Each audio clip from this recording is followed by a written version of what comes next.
अस्मद्गुरुभ्यो नमः। श्रीमते रामानुजाय नमः। श्री त्रिदंडी स्वामिने नमः। कर्म 3 प्रकार का होता है। पहला कर्म क्या है? संचित कर्म। और दूसरा कर्म है प्रारब्ध कर्म। और तीसरा कर्म है क्रियमाण कर्म। संचित कर्म किसे कहते हैं? संचित कर्म क्या है? संचित कर्म का जो आपने जीवन में जो संचित किया, इकट्ठा किया, संचय किया, उसको संचित कर्म कहते हैं। जिस प्रकार हमने धर्म का, पाप का, धर्म संचय किए, जो जितना इकट्ठा हुआ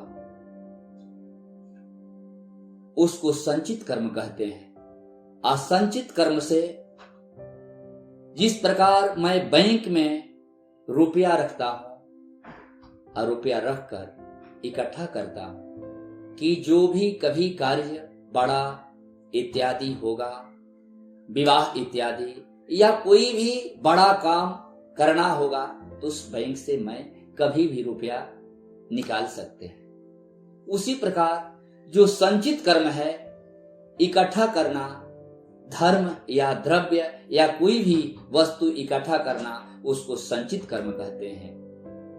और प्रारब्ध कर्म क्या है? जो संचित कर्म से में बचा हुआ है।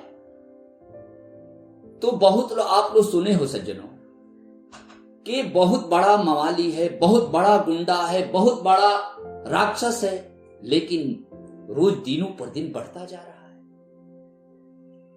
और एक व्यक्ति प्रतिदिन देवालय जाता है, भगवान को स्नान ध्यान कराता है, दर्शन करता है, उसके बावजूद भी वो व्यक्ति परेशान है। ऐसा क्यों हो रहा है? ऐसा क्यों होता है?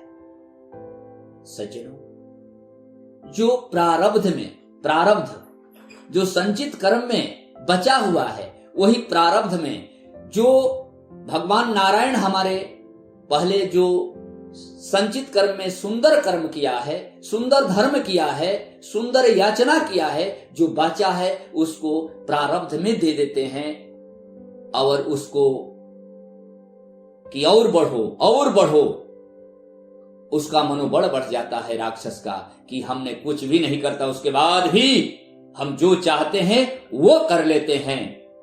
लेकिन आज जिसका प्रारब्ध में जो किया हुआ पाप है, उसको नारायण ने पहले उसको प्रारब्ध में ही दे देते हैं। इसलिए सच्चा धर्म भी, धर्म करने वाला वो परेशान होता है। लेकिन जब तक उसका थोड़ा प्रारब्ध में जो कर्म बचा है, अधर्म किया हुआ पाप बचा है, वो जब उसका पूर्ण हो जाता है, समाप्त हो जाता है, तो जो सुंदर किया हुआ कर्म जो है जब सामने आता है, तो उसका भविष्य उज्जवल, उसका भाग्य उज्जवल, उसकी व्यवस्था, परंपरा, उसकी व्यापार सब शीघ्र जल्दी बढ़ने लगता है। सज्जनों, आज जिसका पुण्य खत्म होता है, अब पुनः वो पाप किया हुआ कर्म जब प्रारंभ होता है, उस समय उसको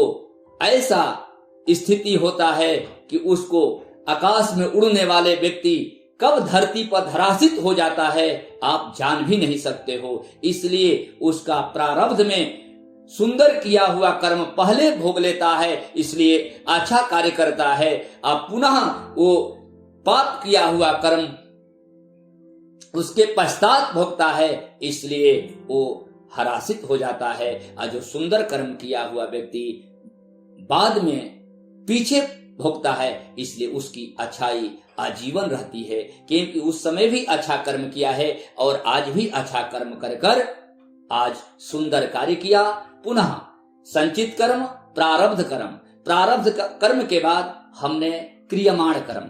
क्रियमाण किसको कहते हैं? जो वर्तमान में करते हैं।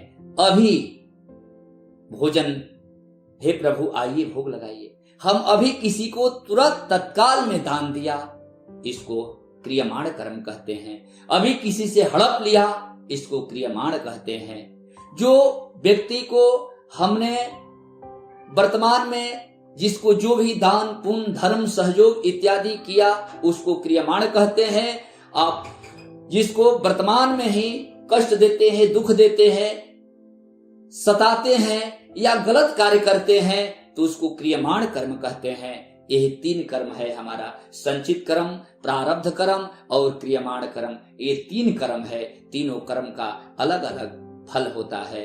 जो संचित कर्म है सबसे उत्तम कर्म है कि जो संचित किया हुआ वो बैंक है। संचित रूपी एक बैंक है, जो धर्म रूपी बैंक है, जो संचित किए हुए हैं। जो चीज बैंक में जितना आपने व्यवस्था रखी रहेगा वही आपके समय पर काम आएगा। उसी प्रकार संचित कर्म में जितने धर्म रूपी बैंक में जितने आप धर्म जितने अच्छा कार्य किए रहेंगे, वैसा उस समय वक्त पर आपका वही संचित किया हुआ कर्म आपके प्रारब्ध कर्म में और क्रियमाण कर्म में काम आएगा। बोले बाल कृष्ण भगवान की जय।